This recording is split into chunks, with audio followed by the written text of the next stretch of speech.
이 시간 우리 하나님의 말씀은 사도행전 10장입니다. 사도행전 10장 1절부터 8절 말씀까지 제가 봉독해 드리도록 하겠습니다. 가이사랴의 고넬료라 하는 사람이 있으니 이달리아 부데라 하는 군대의 백부장이라.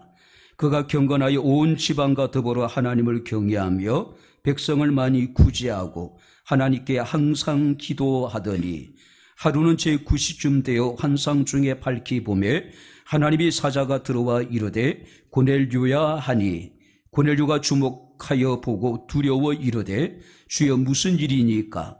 천사가 이르되 내 기도와 구제가 하나님 앞에 상달되어 기억하신 바가 되었으니 내가 지금 사람들을 욥바에 보내어 베드로라 하는 시몬을 청하라. 그는 무두장이 시몬의 집에 유숙하니 그 집은 해변에 있다 하더라. 마침 말하던 천사가 떠나매 고넬료가 집안 하인 둘과 부하 가운데 경건한 사람 하나를 불러 이 일을 다 이루고 욥바로 보내니라. 아멘. 할렐루야. 자, 우리 옆에 있는 분들과 하나님 우리와 함께 하십니다. 인사하겠습니다. 하나님 우리와 함께 하십니다. 할렐루야. 자, 독일에서 전해져 내려오는 아주 유명하고 슬픈 이야기가 있습니다. 이 이야기는 여러 가지 버전으로 사람들에게 전해지고 있습니다. 자, 다뉴브라고 하는 강에 그 섬 가운데 섬이 하나가 있는데, 강 가운데 섬이 하나가 있는데 이 섬에는 굉장히 아름다운 꽃이 만발했다라고 이야기를 합니다. 자, 어느 날 한 청년이 사랑하는 여인을 위해서 그 섬에 있는 꽃을 꺾어다 주기 위해서 강을 헤엄쳐 건너게 됩니다. 자, 그리고 이제 꽃을 꺾어서 다시 돌아오는 과정에 이제 거센 물결에 휩싸이게 됩니다. 자, 어찌됐든 간에 그 물결에서 벗어나기 위해서 정말로 최선을 다했지만 결국은 물살에 휩쓸려 가지고 떠내려가다가 이제 마지막 이제 가망이 없다는 사실을 깨닫고 이제 혼신의 힘을 다해 가지고 그 꽃을 사랑하는 여인에게 던지면서 한마디를 합니다. 나를 잊지 마세요. 제발 나를 잊지 마세요. 자, 그 자매는, 그 여자는 남자의 무덤에 그 꽃을 심고 그가 남긴 마지막 말을 따서 꽃 이름을 그 물망초라고 불렀다고 이야기합니다. 자, 물망초의 꽃말이 뭐냐면은 나를 잊지 마세요. 그래서 물망초는 진실한 사랑을 상징하기도 하고 영원한 우정을 상징하기도 합니다. 자, 강물에서 마지막 거친 이제 물살을 헤치면서 최선의 노력을 다했지만은 역부족인 것을 깨닫고 사랑하는 여인에게 나를 제발 잊지 마세요. 어쩌면 마지막 순간에 그가 간절히 원했던 것은 사랑하는 여인에게 자신이 영원히 기억되기를 원했던 것이 아닐까요? 자, 우리가 누군가에게 기억이 된다는 것은 참 즐겁고 행복한 일이 아닐 수 없습니다. 자, 사람들에게도 내 이름이 기억되는 것이 정말 가치 있는 일이고 소중한 일이라면은 바로 창조주 하나님께 우리의 이름이 기억된다라면은 얼마나 복된 일이 될 수 있을까요? 오늘 사랑하는 성도님들, 여러분들의 이름이 하나님과 사람 앞에 아름답게 기억되어 줄 수 있기를 주의 이름으로 축원합니다.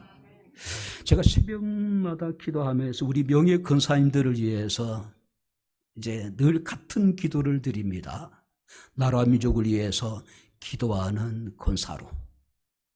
자, 주의 피로 세우신 교회를 위해서 기도하고 자녀들과 자녀들의 가정과 자녀들의 사업장을 위해서 기도하는 그런 명예 권사로 그들의 이름이 그 주변의 사람들에게 아름답게 기억되기를 원합니다라고 하는 그런 기도를 날마다 하나님 앞에 드리고 있습니다. 바로 우리 모두가 우리의 이름이 아름답게 기억될 수 있다면 얼마나 좋을까요?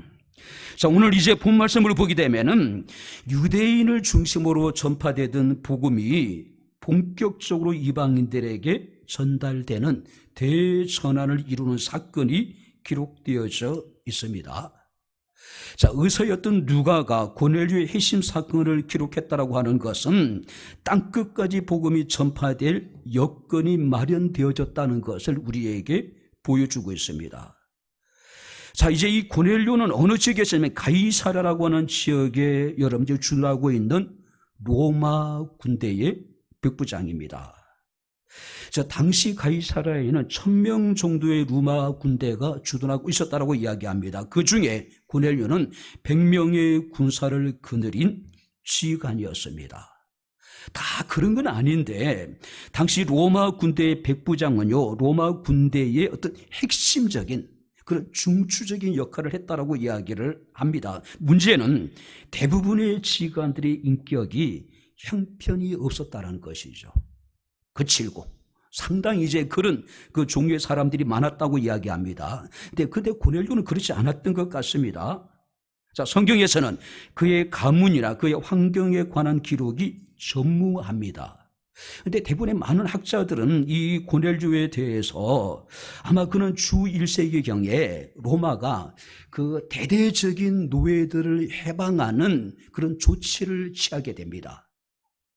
자, 그때로 노예 생활을 하던 사람들이 주인의 이름을 가지고 아예 이제 로마 내에 정착하기도 하고 그곳에서 이제 여러분들이 이제 삶의 뿌리를 내리기 시작했다는 것이죠. 자, 그렇다면 이 고넬료라고 하는 인물은 해방 노예의 자손일 가능성이 많다라고 이야기를 해요. 원래부터 로마 시민권을 가진 사람이 아니라 노예였는데 로마 정부가 노예를 해방할 때에 해방된 노예, 그 후손 가운데 하나가 이 고넬료였을 것이라고 주장을 하기도 합니다. 자, 근데 성경 말씀을 보게 되면은 그의 이름 앞에 세 가지의 수식어가 등장을 합니다. 경건하여 온 지방과 더불어 하나님을 경외하며. 두 번째는 뭐냐면은 백성을 많이 구제했고, 세 번째는 뭐냐면은 하나님께 항상 기도하는 사람이었다. 이 세 가지 수식어를 보게 되면 고넬료라고 하는 한 인간의 존재를 규정하는데 본질적인 틀을 지금 여기서 가지고 있습니다. 경건하고 경외하며 구제에 힘쓰며 항상 기도하는 영적인 사람이었다. 그런데 이 고넬료는 이방인입니다. 자, 유대인들에게서 이방인들은 지옥의 불쏘시개 같은 그런 존재고 개와 창녀와 죄인과 같은 그런 부류로 여러분들이 인식이 되어져 있었단 말이에요. 그래서 우리가 에베소서 2장 11절 12절 말씀을 보게 되면은 너희는 그리스도 밖에 있었고 이스라엘 나라 밖의 사람이라 약속의 언약들에 대해서 외인이요 세상에서 소망이 없고 하나님도 없는 자다. 한마디로 이방인들은 암울하다는 거예요. 절망적인 존재라는 것이죠. 자, 그래도 불구하고 이 고넬료는 하나님 앞에 진실한 사람이었다는 것입니다. 자, 그래서 우리가 성경 말씀을 보게 되면은 우리가 4절에 그의 기도와 구제가 하나님 앞에 상달되어 기억하신 바가 되어졌다. 그의 종교적인 배경, 어떤 문화적인 여러분들이 여러 가지 환경이라든지 사회적인 위치, 그건 중요하지 않았다는 것이죠. 유대인들에게 있어서 이방인들은 개와 돼지나 창녀와 죄인 같은 존재였음에도 불구하고 하나님께서는 이 고넬료의 기도와 고넬료의 구제에 대해서 하나님 앞에 상달되어졌다. 하나님께 기억하신 바가 되어졌다라고 이렇게 말씀을 하고 있습니다. 이게 상달되었다는 이야기는 올라간다는 뜻을 가지고 있습니다. 여러분들이 구약의 제사의식 가운데 제물을 온전히 불태워서 그 제물의 향을 하나님 앞에 드리는 제사가 있습니다. 번제도 마찬가지예요. 자, 번제는 온전한 헌신을 상징합니다. 제물을 죽이고 각을 뜨고 그 다음에 나무에 올려놓고 불살라서 완전히 태워드리는 겁니다. 이 제물이 완전히 불타서 하나님 앞에 그 향이 드려지는 것처럼 내가 하나님 앞에 온전히 헌신하겠다라고 하는 바로 여러분들이 번제는 그런 제사입니다. 자, 여기서 상달되었다라고 하는 것은 희생의 제물의 연기가, 희생의 제물의 향이 하나님께 올라가듯이, 하늘로 올라가듯이 이 고넬료의 삶의 행위가 하나님께서 기쁘시게 받으실 만한 향기로운 제물이 되었다. 그러니까 하나님께서 온전한 제사를 기쁘시게 연락하신 것처럼 이 고넬료의 삶 자체를 하나님 기쁘시게 연락하셨다, 기쁘시게 받으셨다는 이야기죠. 자, 그렇다고 고넬료 행위 자체가 구원의 조건이 되는 것은 아니겠죠. 고넬료의 행위 뒤에 숨겨져 있는 하나님을 향한 순수한 열망, 그 진실한 마음을 하나님께서는 인정을 하신 거예요. 그리고 여러분들에게서 기억하셨다라고 하는 말은 기념이 되는 제물이 되었다, 기념비가 되어졌다. 단순히 하나님께서 고넬료의 행위를 받으신 것이 아니라 고넬료의 행하는 모든 일들에 대해서 기념물이 되는 제물처럼 기쁘게 받으셨다. 그러니까 다시 말해서 하나님에게 있어서 이 고넬료의 거룩한 여러분들의 헌신된 마음, 이 순수한 하나님을 향한 믿음, 또 이웃을 향한 사랑, 이것이 기념비적인 믿음으로 하나님께서 고넬료의 믿음을 인정해 주신 거예요. 그렇다면 우리는 오늘 본 말씀을 통해서 하나님께 기억된 그 사람 누굽니까? 고넬료예요. 고넬료의 모습을 통해서 바로 하나님께 기억되어지는 사람들의 모습은 어떤 모습일까? 우리가 몇 가지로 함께 살펴보면서 은혜를 나누도록 하겠습니다. 자, 2절을 우리 다시 한번 같이 읽겠습니다. 그가 경건하여 온 지방과 더불어 하나님을 경외하며 백성을 많이 구제하고 하나님께 항상 기도하더니, 그가 경건하여 온 지방과 더불어 하나님을 경외하며. 이 한 문장 안에 고넬료의 인격, 고넬료의 신앙이 어떠한가를 우리에게 알게 해주고 있습니다. 고넬료라고 하는 이름의 뜻 자체가 경건입니다. 그렇다면 이 고넬료는 자신의 그 경건이라고 하는 이름에 맞는 경건한 삶을 하나님 앞에 살아갔다.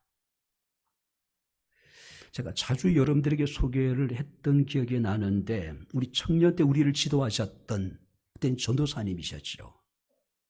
자주 그런 얘기했습니다. 꼴값 하지 말고 이름값 해라. 왜 세상이 혼란스러운가? 왜 기독교인들이 욕을 먹느냐? 꼴값 하기 때문에 그렇다. 우리 한 사람 한 사람, 우리 부모님 우리에게 기대를 가지고 지어준 그 이름값을 한다면 세상은 달라질 것이다.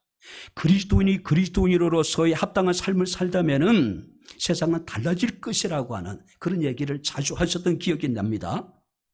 고넬료라는 이름의 뜻이 뭐냐면은 경건이에요. 실제적으로는 경건한 삶을 살았다는 겁니다. 자, 이 고넬료의 경건이라고 하는 것은 단순히 종교적인 열심을 넘어선 그의 삶의 태도가, 삶의 자세가, 그의 삶에 행하는 모든 것들이 다 경건했다. 다. 우리가 헬라어로 이 경건이라고 하는 이 단어의 뜻을 보게 되면 하나님께 예배를 드린다는 뜻을 가지고 있습니다. 다시 말해서 이 경건하다라고 하는 것은 예배를 드리는 사람들의 모습을 나타낼 때 경건하다. 자, 그렇다면은 만약에 누군가가 경건하다라고 하는 것은 평소에 그의 삶이 예배 드릴 때의 모습과 같다. 우리는 지극히 이율배반적인 삶을 살아갈 때가 많이 있습니다. 예배 드릴 때의 우리의 모습과 교회 안에서의 우리의 모습과 우리가 교회 밖에서의 우리의 모습이 너무 다르다는 것이죠. 자, 이 고넬료가 경건했다라고 하는 것은 예배 드릴 때의 그의 마음, 또 예배 드릴 때의 그의 태도, 또 예배 드릴 때의 그의 행동뿐만 아니라 그의 삶 자체가 예배 드릴 때의 모습과 똑같았다. 똑같은 마음가짐, 똑같은 태도, 똑같은 모습으로 살아갔다는 이야기겠죠. 경건한 사람이란 확신에 찬 믿음을 고백하는 사람이라고 이야기할 수가 있겠죠. 그런데 성경 말씀을 보게 되면은 고넬료는 온 지방과 더불어 하나님을 경외했다. 자, 고넬료 하나가 경건하고 고넬료 하나가 하나님 앞에 여호와를 경외하는 삶을 살았던 것이 아니라 이 고넬료의 이 경건이 그 집안에 있는 모든 가족들에게 선한 영향력을 미쳤다. 온 가족이라고 하는 것은 자신의 자녀, 또 자신의 희하에 있는 부자라든지 자신의 집에 있는 노예들까지 포함하는 겁니다. 이것은 고넬료의 경건 생활이 얼마나 주변의 사람들에게 긍정적인 선한 영향을 미쳤는가를 보여주고 있는 것이죠. 한마디로 고넬료의 경건함이 온 집안 사람들로 하여금 하나님을 경외하게 만들었다. 만약에 고넬료의 삶이 엉망이었다면은 물론 고넬료에 의해 가지고 사람들이 바로 적당히 고넬료의 눈치를 보면서 종교 생활은 했을 수는 있겠죠. 그러나 여호와를 경외하지는 않았을 겁니다. 고넬료가 하나님에 대해서 경건한 삶을 살았고 고넬료가 하나님 앞에 여호와를 경외하는 삶을 살았더니 그 자녀들이, 그 휘하에 있는 부하들이, 그 집에 있는 노예들조차도 고넬료의 신앙에 영향을 받아서 여호와를 경외했다. 여호와를 두려워했다. 신앙은 개인적인 경험이지만 그 진전성은 공동체 안에서 확인되고 확증된다. 자, 신앙은 개인적인 것입니다. 근데 그 신앙은 공동체 안에서 확인되고 확증이 된다. 우리의 신앙은 우리 가정이라고 하는 공동체 안에서 확인되어져야 되고 그것이 확증되어져야 된다는 것이죠. 근데 자기 개인적인 어떤 신앙의 확신도 있고 또 분명히 그런 믿음도 있는 것 같은데 문제는 뭐냐면은 공동체 안에서 확인되지 않는 신앙, 공동체 안에서 확증되지 않는 신앙이라고 하는 것은 굉장히 애매한, 곤란한 거예요. 일반적인 사람들도 경건하게 산다는 것이 쉬운 일이 아닙니다. 그런데 더더욱이 군인으로서의 경건한 삶을 산다는 것은 대단히 힘든 일이에요. 진짜 힘든 일입니다. 바로 이것은 이 고넬료의 성품이나 그의 신앙심이 어떠한가를 지금 우리에게 보여주고 있습니다. 고넬료의 경건함, 그가 여호와를 경외하는 삶을 살았습니다. 그리고 그의 경건함은 그의 가족들에게, 주변에 있는 사람들에게, 또 그가 부리는 노예들에게까지도 선한 영향을 끼쳤다는 것이죠. 그러니 하나님이 이런 고넬료를 기억하실 수밖에 없지 않았을까요? 저는 1사단의 15연대에서 군종활동을 했습니다. 이 파주에서 군대 생활을 3년을 보냈습니다. 자, 지휘관이 누구냐에 따라서 부대의 분위기가 전혀 달라집니다. 특별히 지휘관의 신앙이 무엇이냐에 따라서 그 부대가 전혀 다른 분위기를 여러분 나타내기도 합니다. 1사단은 대부분 그리스도인들이 많이 들어왔어요. 지휘관들이 믿는 사람들이 많았습니다. 그때 제가 이등병 달고 왔을 때 사단장도 장로였고 연대장도 안수집사고 제가 있던 대대도 안수집사고 대부분 그런 분위기였어요. 제가 군종전사로 임명을 받고 1사단은 특이한 게 있습니다. 대대급 이상 군종전사들은 그 내방 생활을 안 했어요. 교회에서 별도로 생활을 합니다. 전부도 받지 않았어요. 왜냐하면 군종활동을 원활하게 하기 위해서. 저 역시 마찬가지입니다. 그때 지휘관이 누가 오냐에 따라서 연대장이 누가 온다 그러면 초미의 관심사예요. 그의 종교에 대해서. 연대장이 예배에 출석하면은요, 이 연대 본부에 있는 참모들 대부분 교회에 다 나와요. 사단장이 장로였는데 연대 교회를 한번 방문하면 이건 진짜 대단해요. 대부분의 여러분들이 1사단에 있는 그 연대에 있는 지휘관들은 다 나와, 참모들 다 나와서 예배 드립니다. 사단장이 군종 전사에게 전사님이 하면은요, 밑에 있는 희하에 있는 지휘관들이나 참모도 다 전도사님이라고 불러요. 근데 연대장이나 지휘관들이 야 군종 그러면은요, 밑에 있는 지휘관들도 참모들도 야 군종 이렇게 불러요. 자, 이렇게 신앙생활을 부대에서 살아가는 건 쉽지 않죠. 흔히 그런 얘기 하잖아요. 남자는 군대에 갔다 와야 알고 그 신앙을, 여자는 시집가 봐야 안다. 제가 그걸 요즘에 정말로 절실하게 느끼는 것 같아요. 이놈들이 군대만 갔다 오면 교회 안 나오네. 도대체 부대에서 무슨 일이 있었는지 모르겠어요. 개인적으로 또 교회적으로 섭섭하게 해준 건 없는 것 같은데, 근데 군대만 갔다 오면은 교회를 안 나오네. 이게 신비예요. 왜 그럴까? 또 얘기도 안 해. 무슨 일이 있었는지. 근데 고넬료는 달랐다는 거예요. 바로 백부장이었음에도 불구하고 그는 경건한 사람이었고 여호와를 경외하는 사람이었고 주변의 사람들에게 선한 영향력을 미친 사람이라는 것이죠. 그러냐 하나님이 기억하실 수밖에 없겠죠. 두 번째 말씀을 보시기 바랍니다. 계속해서 2절 말씀을 보니까 그가 경건하여 온 지방과 더불어 하나님을 경외하며 백성을 많이 구제하고, 또 4절 말씀을 보게 되면은 내 기도와 구제가 하나님 앞에 상달하여 기억하신 바가 되었다. 자, 이 고넬료의 경건은요, 구체적으로 어떻게 나타났습니까? 백성을 많이 구제하는 행위로 나타나요. 입술로만 경건한 것이 아니었습니다.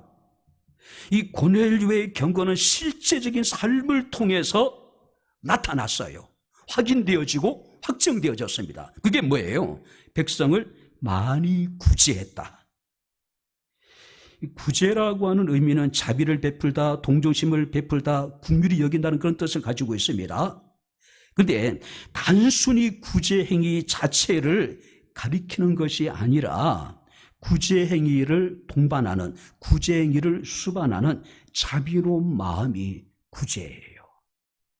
왜냐하면은 이런 마음 없이요, 남에게 자신의 것을 나눌 수 있는 사람들이 많이 있어요. 자신의 생색을 내기 위해서, 자신의 어떤 정치적인 이익을 위해서 돌아다니면서 우리가 누군가에게 베풀 수 있잖아요. 근데 구제라고 할 수 없는 거예요. 구제라고 하는 것은, 중요한 것은 그 자비로운 마음입니다. 그리고 당연히 바로 구제 행위가 뒤따르게 되는 것이죠. 당시 로마 군인은 자신의 가진 힘을 이용해서 식민지 백성들을 착취하고 압제를 했습니다. 그래서 우리가 누가복음 3장 14절 말씀을 보게 되면은 많은 사람들이 요단에 세례 요한에게 와서 세례를 받지요. 그때 군인들이 이런 이야기합니다. 우리가 무엇을 하리까? 우리는 무엇을 해야 되겠냐 물어봐요. 그때 세례 요한이 이런 이야기합니다. 사람에게 강탈하지 말며 거짓으로 고발하지 말며 받은 급료를 족한 줄로 알라. 무슨 얘기예요? 그들은 강탈을 일삼았다는 이야기를 전제로 하고 있는 겁니다. 거짓으로 사람들을 무고히 고발하기도 했다는 이야기입니다. 자신의 급료를 만족하지 못하다 보니까 불의한 방법으로, 부정한 방법으로 그들이 뇌물을 받기도 했다는 것이죠. 이건 당시 로마 군대가 얼마나 부패했는가를 지금 보여주고 있는 겁니다. 그런데 고넬료는 달랐대요. 구제를 했는데 생색만 내는 것이 아니라 많이 했다. 할렐루야. 많이 했다. 구제라고 하는 것은 돈이 많다고 할 수 있는 것은 아닙니다. 구제라고 하는 것은 특정한 사람들만이 할 수 있는 것도 아니라는 것이죠. 이런 말이 있습니다. 구제할 것은 없어도 도적이 가져갈 것은 있다. 무슨 얘기예요? 구제는 누구나 할 수 있다는 거죠. 문제는 마음이 없기 때문에 그렇죠. 마음만 있다면은 우리는 자신이 하나님께 받은 것 가운데 얼마든지 누군가에게 나눌 수 있다는 것이죠. 문제는 마음이 없는 것이죠. 근데 성경에 말하는 구제라고 하는 것은 인도적인 차원보다는 성교적인 의미가 큽니다. 자, 본문의 고넬료도 구제에 힘을 썼다. 자, 구체적으로 고넬료가 어떤 형태로 구제를 했는지는 우리가 알 수 없습니다. 아마 자신이 급료 가운데 일부를 가난한 사람들에게 나눴을 수도 있을 것이고, 또 자기에게 나타나신 하나님의 은혜와 그 사랑을 다른 사람들에게 제공했을 수도 있을 것입니다. 근데 중요한 것은 이 고넬료의 구제가 은밀한 가운데 이루어졌다는 것이죠. 왜냐하면 그 구제가 하나님 앞에 상달하여 기억하신 바가 되었다라고 말하고 있는 거예요. 한 지역을 지배하는 그 로마 군대 백부장이 지역사회 주민들에게 호의를 얻기 위해서 드러내서 구제할 수도 있겠죠. 생색을 낼 수도 있겠죠. 그런데 고넬료는 그렇지 않았던 것 같아요. 은밀한 가운데 구제를 행했다는 거예요. 그래서 하나님께서 그의 구제를 상달하시고 기억하신 바가 되었다라고 말씀하고 있는 것이죠. 로마 군인들도 몰랐을 것이라는 거예요. 가이사라 지역에 있는 시민들도 몰랐다는 이야기예요. 오직 자기 자신과 또 구제의 대상들, 사람들만이 알고 있었다는 것이죠. 근데 중요한 것은 하나님이 아셨다는 사실입니다. 할렐루야.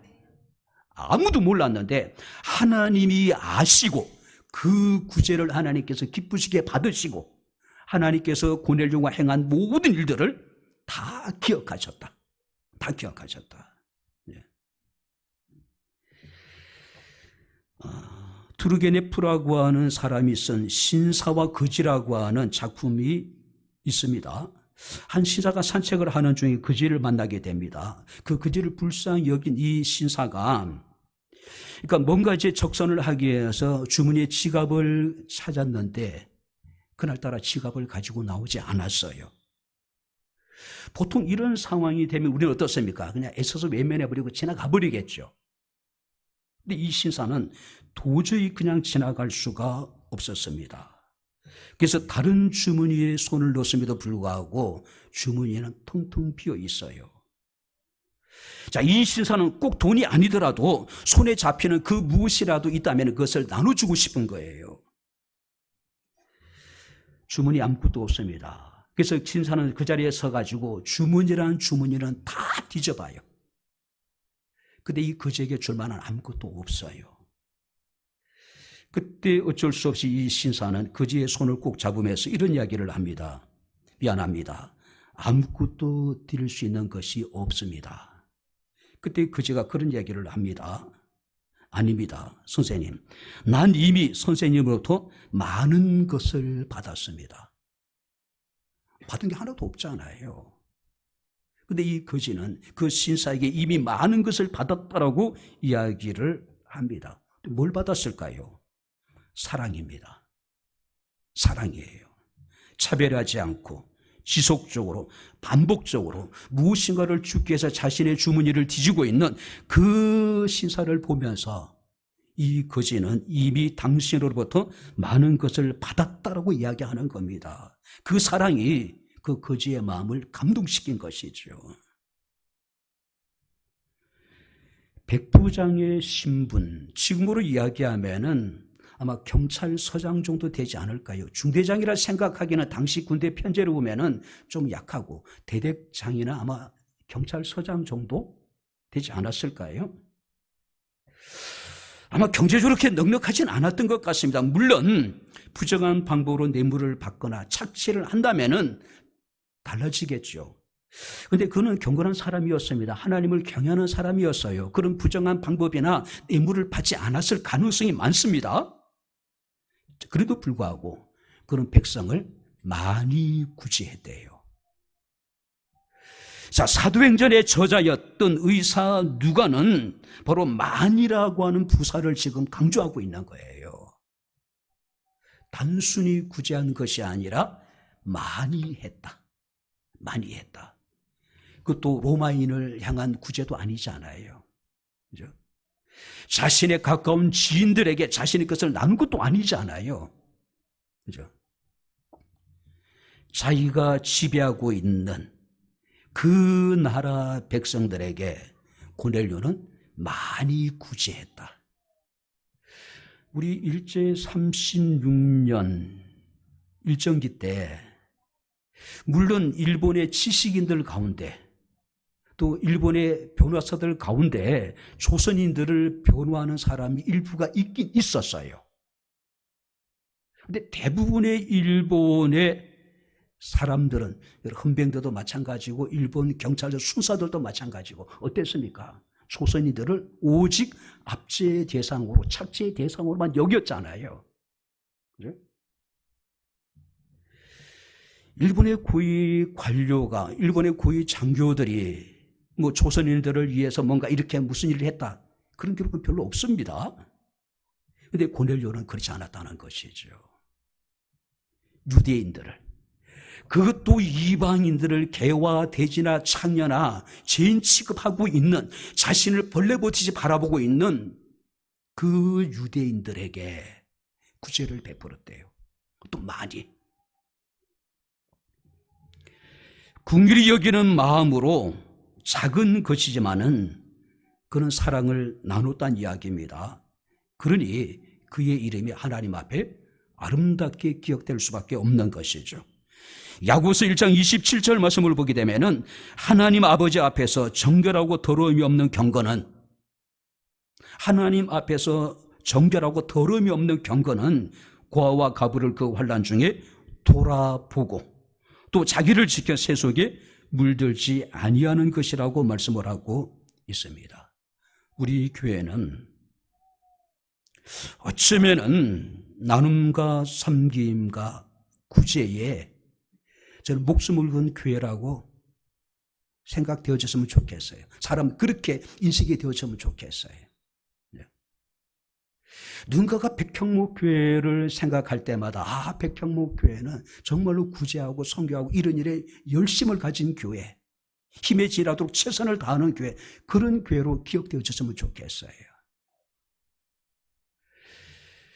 우리가 6월 첫째 주가 백향목교회 설립 32주년입니다. 우리가 매년 설립 기념 주일 헌금은 이제 주변의 어려운 목회자들, 가정들, 또 홀사모님들, 이런 여러분들 원로 목사님들에게 우리가 그리스도의 사랑을 전한 일에 사용을 하고 있습니다. 올해는 파주 고향 지역의 홀사모님들, 홀로 사시는 사모님들을 교회에서 초대를 해서 기념품도 드리고 교통비도 드리고 맛있는 식사도 대접해 드릴 예정입니다. 현재 파악된 인원이 한 20명 정도, 앞으로 이제 몇 분이나 더 이렇게 이제 파악이 될지 모르겠습니다. 각 교단별로, 교파별로 이렇게 취합해가지고 한 20명 정도 지금. 물론 그분들이 다 올지 안 올지 모르겠습니다. 연세 드신 분들은 오겠지만은 젊은 홀로 되신 사모님들이 오긴 쉽지 않으실 것 같아요. 그래서 제가 개인적으로 전화를 하고 있습니다. 꼭 참석하십시오. 힘에 지나도록 많이, 할렐루야, 주님 오시는 그날까지 우리 백향목교회는 그런 일에 여러분들이 더욱더 힘을 썼으면 좋겠어요. 혹자는 이런 이야기합니다. 기도는 하나님을 움직인다. 그러나 구제는 하나님과 사람을 감동시킨다. 할렐루야. 기도를 통해서 하나님의 마음을 움직일 수는 있습니다. 그러나 구제는 하나님과 사람의 마음을 감동시키는 힘이 있습니다. 능력이 있다는 것이죠. 이런 교회로 우리 백향목교회가 아름답게 기억될 수 있기를 주의 이름으로 축원합니다. 자, 마지막으로 여러분 우리가 2절 말씀을 우리 다시 한번 같이 읽겠습니다. 그가 경건하여 온 지방과 더불어 하나님을 경외하며 백성을 많이 구제하고 하나님께 항상 기도하더니. 경건했습니다. 하나님을 경외했습니다. 백성을 많이 구제했습니다. 그리고 하나님께 항상 기도하더니. 고넬료는 무슨 일을 만나든지 항상 하나님께 기도했대요. 자, 그는 분명히 이방인입니다. 하나님께 기도를 했고 어쩌면 그는 자신의 기도의 응답의 체험을 했기 때문에 항상 기도할 수 있지 않았을까요? 만약에 이 응답의 체험을 고넬료가 한 적이 없다면은 항상 기도한다는 게 쉽지 않아요. 근데 고넬료에 대해서 그 항상 기도했다는 이야기는 이미 그는 오래전부터 기도했고 자신이 드린 기도에 대해서 응답을 경험을 했다는 이야기죠. 그러니 그는 항상 기도했다. 그의 기도는 그의 경건함의 근원이 아니었을까요? 기도했기 때문에 하나님의 응답을 경험을 했고 항상 기도했고 그의 삶이 경건했고 그렇기 때문에 하나님을 두려워했고 구제했고 그렇죠? 특별히 제9시라고 이야기합니다. 오후 새벽 3시에 오후 3시입니다. 3시예요. 일반적으로 로마 군인들에게서 오후 3시는 굉장히 점심시간 이후에 업무가 분주한 시간이 아니었을까요? 근데 그 시간을 떼어서 하나님 앞에 기도했다. 유대인들의 기도는 하루에 2번입니다. 새벽 6시, 오후 3시. 근데 그가 오후 3시에 기도하는 가운데 하나님의 환상을 보게 되는 것이죠. 굉장히 규칙적인 기도 생활을 했던 것 같습니다. 왜냐하면 하나님께 항상 기도했다. 항상 기도했다. 그러니까 매일이란 뜻도 있겠지만은 모든 삶의 일, 모든 상황 속에서 그가 항상 기도했다. 매일매일 기도할 뿐만 아니라 주어진 어떤 상황, 어떤 일에 대해서 그는 모든 상황에 대해서 계속 기도했다. 이제 유대인들의 하루의 기도 시간은 새벽 6시와 오후 3시. 자, 우리는 오후 3시에 기도하기 힘들지만 우리 교회는 오전 6시에 기도해야 하고 있어요. 여러분들이 오후 3시에 교회 나와서 기도하기 힘드시잖아요. 출근하시기 전에 오전 6시에는 기도할 수 있잖아요. 그죠? 고넬료는 새벽에 기도하기가 쉽지 않았을 것 같기도 하기 때문에 했을 수도 있겠죠. 근데 우리는 하루에 2번 오후 시간은 나오지 못할지라도 오전에는 나올 수 있지 않을까요? 오전에는. 이제 혹자는 이르기를 한국 기독교인의 전공은 새벽 기도라고 이야기합니다. 비공식적으로 매일 100만 명 정도가 새벽에 나와서 기도한대요. 그래서 누군가는 이르기를 대한민국은 60만 명의 국군 장병과 100만 명의 십자가 군병들이 나라를 지킨다. 할렐루야. 그렇게 얘기하더라고요. 나라를 지키는 것은 육해공군 60만 명뿐만 아니라 새벽마다 나라와 민족을 위해 기도하는 100만 명의 그리스도인이 있기 때문이라는 것이죠. 고넬료는 항상 기도했답니다. 바빠서 기도 못하겠는 사람 많이 있습니다. 마틴 루터는 그런 얘기합니다. 나는 하루에 2시간씩 기도한다. 근데 바쁘면은 3시간씩 기도한다. 왜요? 그 바쁜 업무를 위해서 더 많이 기도해야 된다는 것이죠. 한가할 때 기도를 할 수 있죠. 그러나 바쁠 때 그 바쁜 업무를 위해서 더 많은 우리가 기도 생활을 해야 된다는 것이죠. 미국에는 왕들이 참 많습니다. 강철왕, 선방왕, 또 여러분들이 자동차 왕, 발명왕. 미국이 강한 이유가 왕들이 많기 때문에 그런데 왕들이 많잖아요. 미국의 자동차 왕 헨리 포드는 그가 이제 대기업을 이룬 이후에 고향에 조그마한 집을 한 채 건축을 합니다. 자, 세계적인 다국적 기업의 회장이 살기에는 그 집이 너무나도 작았다 그래요. 주변의 사람들이 조심스럽게 이런 얘기를 했다 합니다. 이건 너무 초라하지 않습니까? 호화롭지는 않더라도 생활은 불편하지 않아야지요. 왜냐하면 그 집이 너무 작았다는 거예요. 그때 헨리 포드가 그런 얘기를 했다 그럽니다. 가정은 건물이 아닙니다. 비록 작고 초라하더라도 예수님의 사랑이 넘친다면 그곳이야말로 가장 위대한 집이지요. 그 헨리 포드의 기념관에는 이런 글귀가 있다고 얘기합니다. 헨리는 꿈을 꾸는 사람이었고 그의 아내는 기도하는 사람이었다. 할렐루야. 헨리 포드의 성공 이면에는 꿈을 꾸는 헨리가 있었고 그 꿈을 위해서 기도하는 아내가 있었기 때문에 성공할 수가 있었다는 것이죠. 데살로니가 전서 5장 16절 18절 말씀을 보게 되면 항상 기뻐하라, 쉬지 말고 기도하라, 범사에 감사하라. 이것이 그리스도 예수 안에서 너희를 향하신, 한번 따라해 보시기 바랍니다. 하나님의 뜻이니라. 할렐루야. 하나님의 뜻이래요. 뭐가요? 항상 기도하는 것, 쉬지 않고 기도하는 것이. 이제 말씀을 마치도록 하겠습니다. 누군가에게 우리가 기억된다는 것은 참 즐거운 일입니다. 사람들에게 기억되는 것도 즐거운 일인데 하나님께 기억된다는 것은 엄청난 축복이 아닐 수가 없겠죠. 마가복음 14장 3절부터 9절 말씀을 보게 되면 예수께서 배단이 나병 환자 시몬의 집에 계실 때에 한 여인이 300데나리온에 해당되는 아주 값진 향유 순전한 나드 한 옥합을 가지고 와서 깨트립니다. 예수의 머리에 붓는 사건이 벌어져요. 300데나리온은 1데나리온은 노동자 하루의 품값입니다. 10만으로 계산해도 3천만 원이에요. 그것을 깨뜨려서 예수의 머리에 다 부어버려요. 그때 제자 가운데 하나, 요한복음 말씀을 보게 되면 가룟 유다라고 이야기합니다. 가룟 유다는 도적이었어요. 이미 예수님의 돈깨를 맡으면서 그 돈깨에서 계속해서 이렇게 돈깨에 손을 댔던 것 같습니다. 근데 지금 이 한 여인이 깨트린 이 옥합의 가치가 3천만 원이에요. 이 돈이 예수님의 돈깨 맡은 자에게 주어지게 되면 이 가룟 유다는 얼마든지 거기서 착복할 수 있는 상황이잖아요. 그래서 가룟 유다가 짜증을 냅니다. 책망해요.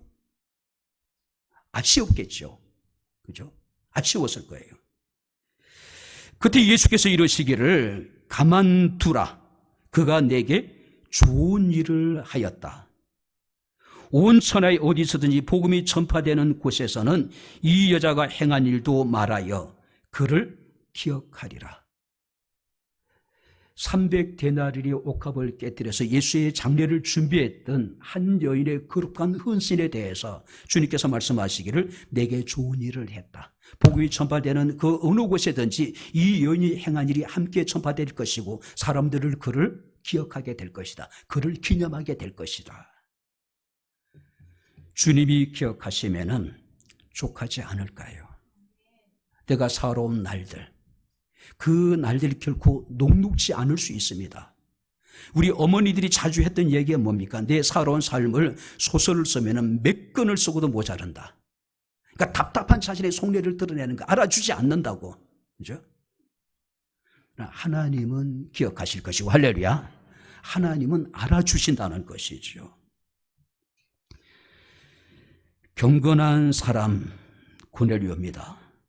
그 경건이 구체적으로 구제를 통해서 확인되고 확증되어졌고 또 이 고넬료는 항상 깨어서 기도하는 사람이었습니다. 하나님께 상달되어지고 하나님께서 기억되어지고 하나님께 기념비적인 믿음의 사람으로 그가 인정을 받게 되었다는 것입니다. 이 은혜가 우리 모두에게 함께할 수 있기를 주의 이름으로 축원합니다. 기도하겠습니다. 좋으신 나의 아버지 하나님, 우리 아버지 하나님의 은혜와 사랑을 진심으로 감사합니다. 우리의 경건함이, 우리가 여호와를 경외함이 우리 가족들에게, 우리 주변의 사람들에게 확인되고 확증될 수 있기를 원합니다. 참된 사랑의 구제가 우리에게 있게 하시고 어떤 환경 속에서도 항상 깨어서 기도하는 우리 백향목교회 사랑하는 모든 성도들이 되게 하옵소서.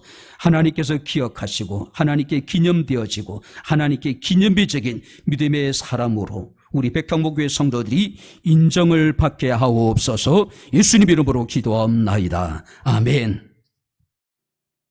이제는 우리 주 예수 그리스도의 은혜와 하나님의 크신 사랑과 성령님의 교통 교전의 제 충만 역사 인도하심이 오직 하나님께 기억되기를 원하는 주의 사랑하는 모든 성도들 머리머리 위에, 저들의 가정과 직장과 사업장과 이 교회와 이 나라 이 민족 위에 지금부터 영원토록 함께 있을지어다.